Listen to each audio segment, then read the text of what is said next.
Приветствую всех на YouTube-канале Центра Вселенского Сознания. Меня зовут Лиманиэль, и я продолжаю цикл видео по славянским рунам. В этом видео будет руна Ветер. Руна Ветер, она связана с богом Велесом. Бог Велес, соответственно, функционал в основном руны Ветер, он связан с функциями управления Велеса. Велес — это у нас бог магии, бог богатства, бог неизведанных путей и много-много всего. Но руна Ветер, как таковая, она отвечает за продвижение, за успех, за реализацию, за успешное проявление или активное проявление в окружающем мире. Она не связана непосредственно с магией как таковой, с усилением магических сил и так далее. Она больше связана с реализацией, успехом, изобилием, достатком, то есть одной из функций богатства. Да? И руна ветер, это воздух.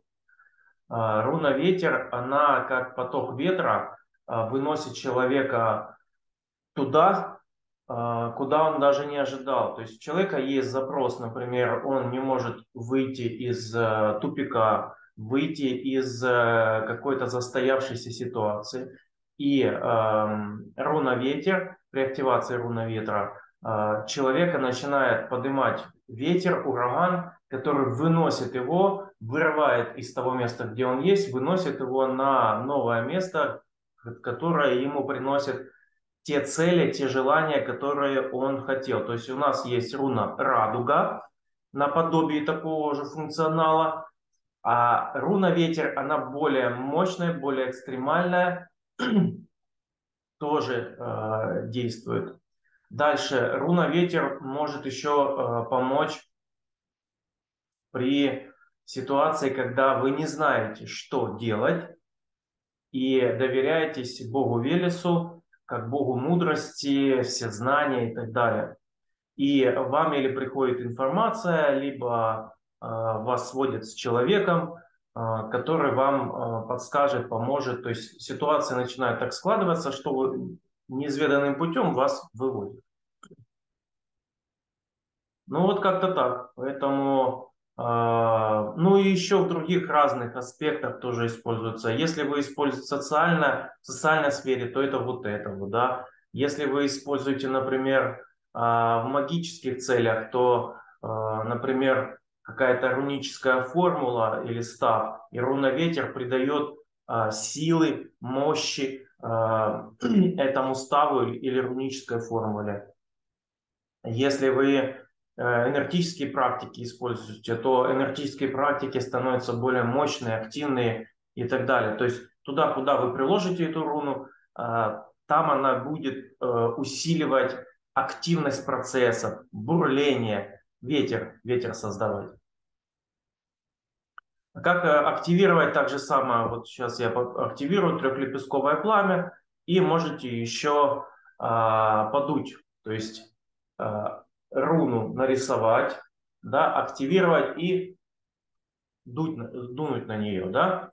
Это тоже своего рода ветер. Дополнительная активация с помощью стихии, она еще больше усилит. Но достаточно и трехлепесткового пламени, либо энергии рейки, либо других каких-то высокочастотных потоков энергий. Они должны быть божественные. Для активации рун они должны быть энергии божественные. Либо инициация брайки, либо трехлепестковое пламя.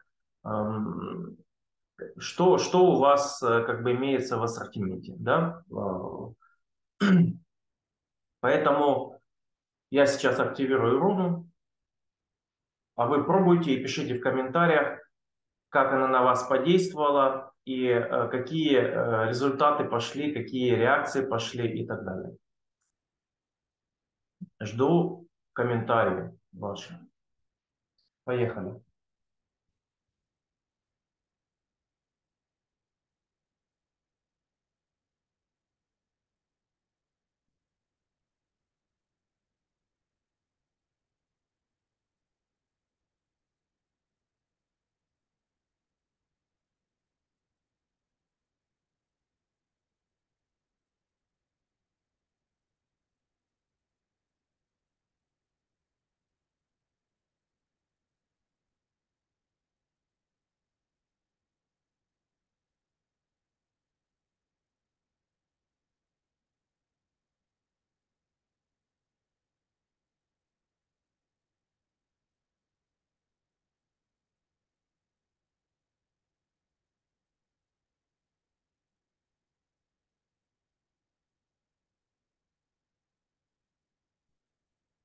Так, хорошо.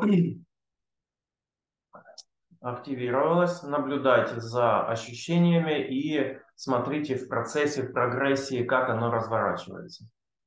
Все, всех благодарю и до новых встреч, либо в видео, либо на прямых эфирах.